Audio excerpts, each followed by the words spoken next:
Vamos encerrar aqui as regrinhas, né, dos sinais de pontuação. Vou apresentar alguns outros sinais de pontuação que a gente utiliza na língua portuguesa. Dá ali uma ênfase maior a como eu vou utilizá-los dentro da minha redação, tá? Os 2 pontos, o famoso 2 pontos, né, o famoso sinal de pontuação chamado 2 pontos, ele serve para quê dentro da língua portuguesa, pessoal? Dentro de uma narrativa, de um texto narrativo, ele serve para indicar a fala de personagens, né? Então, o chefe comentou, está ótimo. Então, ele serve aqui, ó, dentro dos textos narrativos. Não é o caso da nossa redação. Nossa redação é uma dissertação argumentativa, então a gente não vai utilizar os 2 pontos nesse sentido, tá? Quando é que a gente vai utilizar? Nesses 2 casos aqui, a gente pode utilizar, sim, os 2 pontos dentro da nossa redação. Antes de apostos ou orações apositivas, enumerações ou sequência de palavras que explicam, resumem ideias anteriores, né? A gente viu lá os apostos enumerativos e eles são apresentados a partir da colocação aqui dos 2 pontos. Meus amigos são poucos, e aí eu vou enumerar Jorge, Ricardo e Alexandre. Quando eu utilizo dessa forma, né, antes de aposto enumerativo, eu preciso colocar os 2 pontos. Isso aqui é muito possível de vocês colocarem dentro da redação de vocês. Antes de citação, né, muito possível vocês colocarem na redação de vocês. Como já dizia Vinícius de Moraes, o que ele dizia, pessoal? Que o amor não seja eterno, posto que é chama, mas que seja infinito enquanto dure. Então eu posso colocar dentro do meu texto para apresentar a minha citação, né? Uma citação. Reticências é um sinal de pontuação que ele é muito poético, né? Ele serve na língua portuguesa, a gente viu muito isso lá no conteúdo do simbolismo, né? Ele serve muito ali dentro do texto para deixar algo em aberto, né? Indica dúvida ou hesitação de quem fala. Ao final de uma frase que não está gramaticalmente completa, né? Que dá uma ideia de continuação. Então, reticências é um sinal de pontuação que vocês não devem utilizar na redação de vocês. A tipologia textual da redação é a dissertação argumentativa. Dissertação argumentativa não tem nada de poético, né? Então, reticências é um recurso utilizado dentro dos textos literários, dos textos artísticos. Não é o caso da dissertação argumentativa, tá? Então, eu não gostaria de encontrar reticências dentro do texto de vocês, da dissertação argumentativa. Parênteses é um sinal de pontuação que eu posso utilizar. Tem a mesma função, eu poderia utilizar na mesma função de vírgulas quando isolam ali aposto, quando isolam algum acréscimo de informação, né? Então, os parênteses, eles são utilizados para a gente acrescentar dentro do nosso texto explicações, comentários, considerações, reflexões sobre algo que foi mencionado na frase. Isso é muito possível de aparecer na redação de vocês. Normalmente vocês colocam como sigla, né, de uma determinada instituição que vocês citaram, né, Secretaria de Educação do Estado do Ceará. Você pode colocar entre parênteses SEDUC. É algo que você está acrescentando no seu texto, é uma informação que você está acrescentando no seu texto, tá? Um exemplo aqui, ó, existem 2 tipos de orações coordenadas. As sindéticas, aí eu tenho uma explicação. O que é uma oração sindética, coordenada sindética? Orações ligadas através de uma conjunção. E as assindéticas, tenho aqui outra explicação, que são ligadas através da vírgula. As assindéticas são ligadas através da vírgula e as sindéticas são ligadas através de uma conjunção. Então, eu posso colocar o parêntese dentro do meu texto quando eu quero acrescentar uma explicação, quando eu quero acrescentar um comentário, quando eu quero acrescentar uma reflexão sobre algo que eu já mencionei na frase, tá? Datas, é muito comum vocês colocarem isso também no texto de vocês. Na Segunda Guerra Mundial, coloco o ano, né? O período que durou essa Segunda Guerra Mundial, morreu muita gente. Então, é um acréscimo, é uma informação a mais. Os parênteses, pessoal, eu poderia colocar aqui, ó, parêntese, eu poderia colocar vírgulas e eu poderia colocar travessões, tá? Tem o mesmo sentido, tem o mesmo valor dentro do texto.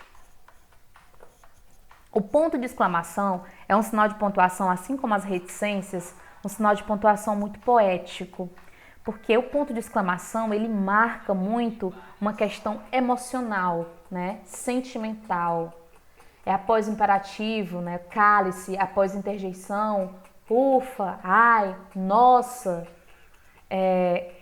Após frases que denotem caráter emocional, ah, que pena. Então, o ponto exclamativo, ele é muito... Ah, cachorra. O ponto exclamativo, ele é muito emocional, né? Ele serve dentro do texto, ele é colocado dentro do texto para servir como recurso emotivo, né? Demonstrar ali, denotar alguma emoção de quem está falando, né? Normalmente sempre ali presentes em narrativas. Não é o caso da nossa dissertação argumentativa. Então também não é um sinal que é muito comum a gente encontrar dentro da nossa dissertação argumentativa. Então redação não combina muito com ponto de exclamação, a não ser que esse ponto de exclamação faça parte de uma citação, né? De um trecho lá, de um livro que você quer colocar e você vai colocar entre aspas, lógico. Então, dentro da dissertação argumentativa, o ponto de exclamação ele não cabe muito.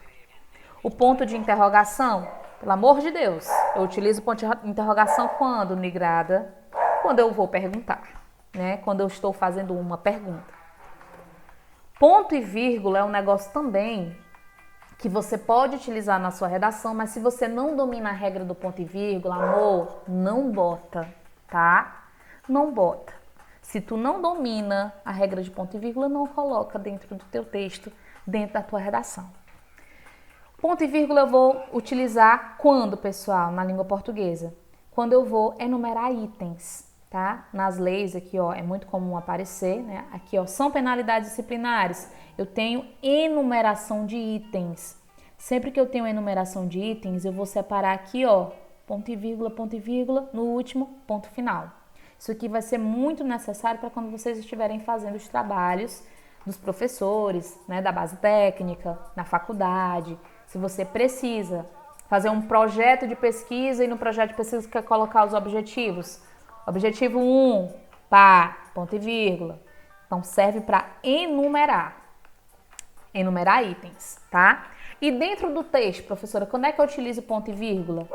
De uma maneira bem simples, porque tem uma explicação um pouco mais teórica e, consequentemente, mais difícil de ser entendido, mas de uma forma bem prática. Quando é que eu utilizo ponto e vírgula dentro do meu texto? Quando eu quero separar orações e a minha segunda oração ela já vai precisar de uma vírgula. Então, quando isso acontece, eu poderia separar, né? Eu posso separar essas orações com ponto e vírgula. Vamos lá para os exemplos. Pode contar com a nossa ajuda e orientação. Porém, aí aqui eu vou ter uma vírgula. Se aqui eu vou ter uma vírgula, eu poderia, né, nessa outra oração, eu vou ter uma vírgula, eu posso separar essas duas orações com ponto e vírgula. Milena gosta de sorvete de doce de leite. Eu, de chocolate. A gente percebe aqui que há uma omissão de um termo. É como se tivesse eu gosto, né, do sorvete de chocolate. Para não repetir, porque a repetição também não é um negócio muito interessante, eu coloco a vírgula ali. E isso aqui é muito utilizado, tá, pessoal? Marca aqui, a gente chama essa figura de linguagem de elipse, né, que é a omissão de um termo. Então, beleza. Se eu vou precisar utilizar a vírgula nessa segunda oração, eu posso separar essas duas orações com o ponto e a vírgula, tá? Isso aqui é a regra do ponto e vírgula dentro da tua redação, dentro do teu texto dissertativo argumentativo. O travessão, a gente tinha visto até lá na regrinha do parêntese, né? Quando eu preciso ali acrescentar uma informação a mais. Claro, o travessão... O primeiro contato que a gente teve com travessão na nossa vida foi no texto narrativo, né? Quando dá início à fala de um personagem. É o caso da nossa redação? Não é o caso da nossa redação, porque a nossa redação não é um texto narrativo, tá? Esse item B aqui é o que nos diz respeito, né? que a gente precisa ter uma atençãozinha maior para como utilizar o travessão dentro da nossa redação. Gente, o travessão é chique, é um negócio chique. Então aprende essa regra e usa na redação, que é massa. Ó, eu posso usar o travessão, lembra lá do aposto? Que a gente isola o aposto com a vírgula. Eu posso isolar aquele aposto, aquela informação adicional com a vírgula. Eu posso colocar esse aposto entre parêntese e eu posso colocar esse aposto entre travessões. Exemplo. Nota-se, a partir das afirmações de Alexandre Kalash, que eu não sabia dizer o nome desse homem, se é assim mesmo. Quem é essa criatura? Presidente do Centro Internacional de Longevidade no Brasil. Eu estou acrescentando uma informação sobre o caba? Tô. A gente chama isso de aposto. Eu posso colocar esse aposto entre vírgulas, eu posso colocar esse aposto entre parênteses e eu posso colocar esse aposto entre travessões, que eu acho chique demais.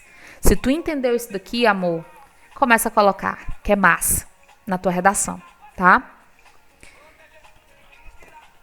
Aspas. Quando é que eu vou usar aspas, gente? Para que serve as aspas dentro do meu texto?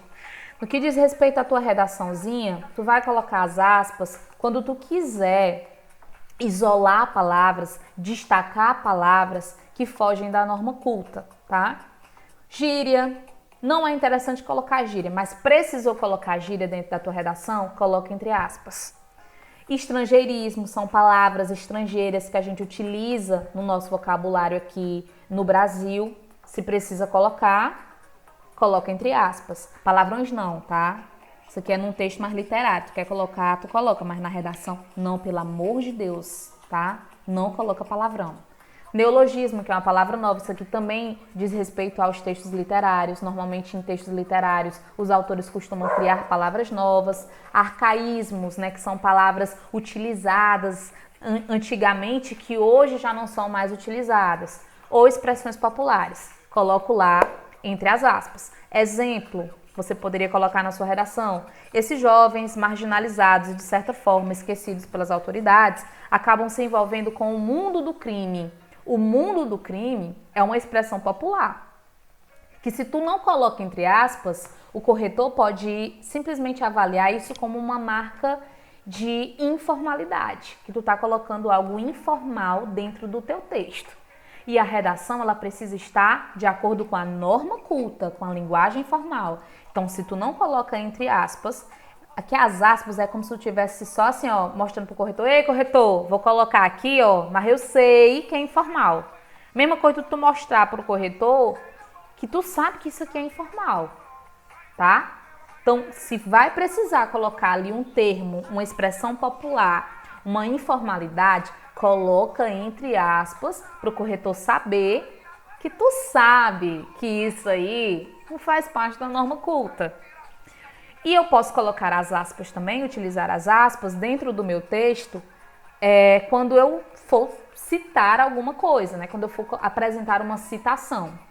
Gente, citação é diferente de paráfrase, tá? O que é a paráfrase? É quando tu pega a ideia do autor e escreve com as tuas palavras. Se tu fez isso, escreveu com as tuas próprias palavras, tu está parafraseando, tu não precisa colocar aspas. Agora, tu lembra a citação. A citação é curtinha, então tu decorou. Tu sabe exatamente quais as palavras que o autor utilizou.